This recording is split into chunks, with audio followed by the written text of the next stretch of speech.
standards aren't static. They never have been. Beauty standards have changed just as frequently throughout history as they do today. Beauty is tough to define because it is subjective.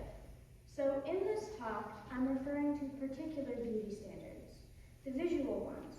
A great way to see these standards throughout history is to look at portraits from different time periods and find the common features.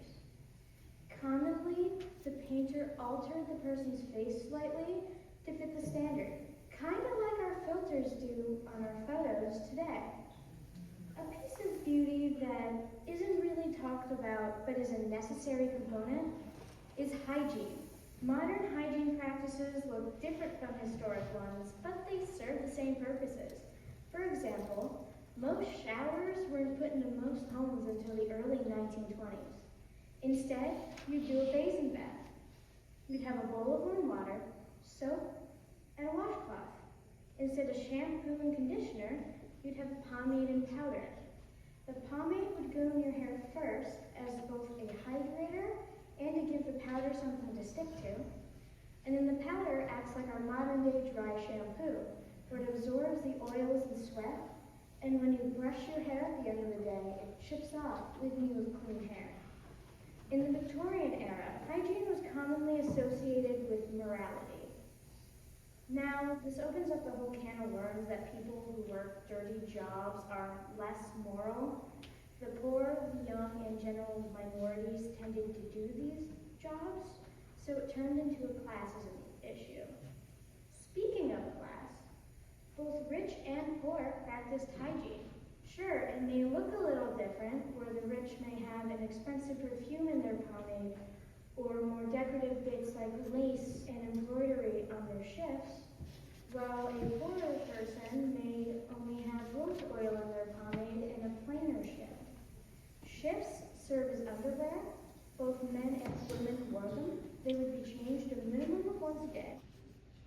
And they protect the outer layers from sweat and odor. Since most shifts are made of linen, they're naturally antimicrobial. Most are white, so you can bleach them. As a society, we tend to combine the idea of health to and just overall idealize getting to a specific size. This idea has been around for decades, but it hasn't always been like this. Historically, very few things were sized. Shifts, which were sold in dozens or half-dozen cents, gloves, and shoes were sized. Measuring tapes didn't have numbers. Instead, they would notch them to take measurements. Sizes didn't become common until the late 1880s due to the popularization of department stores.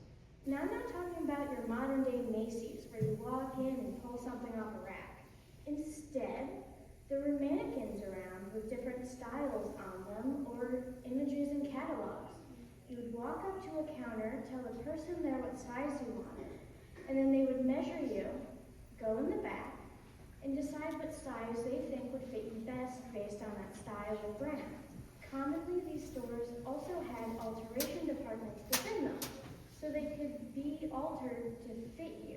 Shoes follow a similar process, where shoe sizes are just the number of barley corns, and I know what you're thinking, what the heck is a barley corn? It's a third of an inch long, with a set or single letter indicating the width. This made it easier for manufacturers to produce, because shoes take forever, I know from experience, and made it easier for consumers to find. Today we go into stores, try things on, or we look online and just hope their sizing chart is accurate. Overall, we just hope things fit. Beauty standards will change so often throughout your lifetime, you'll see 10 or 12 different styles go in and out. Instead of focusing on meeting those standards, do what brings you joy. It's easier now more than ever to find a wide variety of styles, and something's going to make you feel like you. The only consistent element across all documented beauty standards is hygiene. So do what makes you happy and maintain your hygiene. Thank you.